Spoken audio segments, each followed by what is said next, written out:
percaya pada firman-Nya. Lalu Yesus berkata kepada perwira itu, "Pulanglah dan jadilah kepadamu seperti yang engkau percaya." Maka pada saat itu juga sembuhlah hambanya. Matius 8 ayat 13.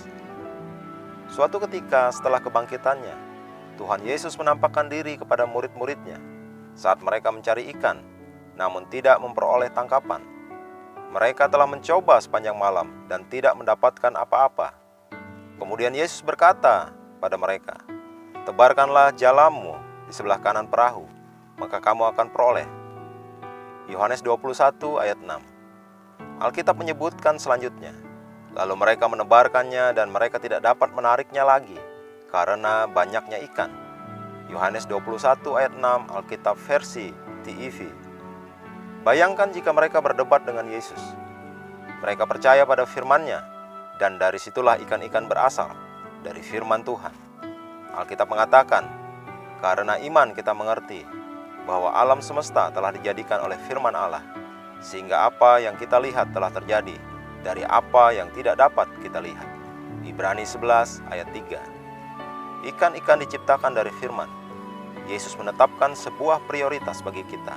Bagaimana hidup berkemenangan setiap hari. Bagaimana mengalami mujizat karena percaya pada firman-Nya. Perhatikan hal ini. Hamba dari seorang perwira yang sakit dan sekarat. Perwira ini mengutus tua-tua Yahudi untuk meminta Yesus datang, segera menyembuhkan pelayannya itu. Yesus setuju, tetapi saat Yesus hampir tiba, perwira ini mengirim pesan pada Yesus. "Tuan tidak perlu bersusah-susah datang ke rumahku. Katakan saja sepatah kata, maka hambaku itu akan sembuh." Baca Lukas 7 ayat 2-7. Ketika Yesus mendengarkan perkataan perwira itu, Alkitab menyebutkan dia heran dan kagum akan imannya dan berkata, "Iman sebesar ini tidak pernah aku jumpai sekalipun di antara bangsa Israel." Ketika orang-orang suruhan itu kembali ke rumah perwira itu, didapatinya lah hamba itu sudah sembuh. Lukas 7 ayat 9-10. Sang perwira percaya pada perkataan Yesus. Apakah yang engkau inginkan? Di area manakah engkau menginginkan adanya perubahan atau mujizat terjadi? Terapkan imanmu pada firman Tuhan. Firman Tuhan adalah jawaban bagi setiap permasalahan. Engkau tidak harus bunuh diri sebab engkau kehilangan pekerjaan atau usahamu. Engkau bisa mempercayai Tuhan untuk sesuatu yang lebih baik.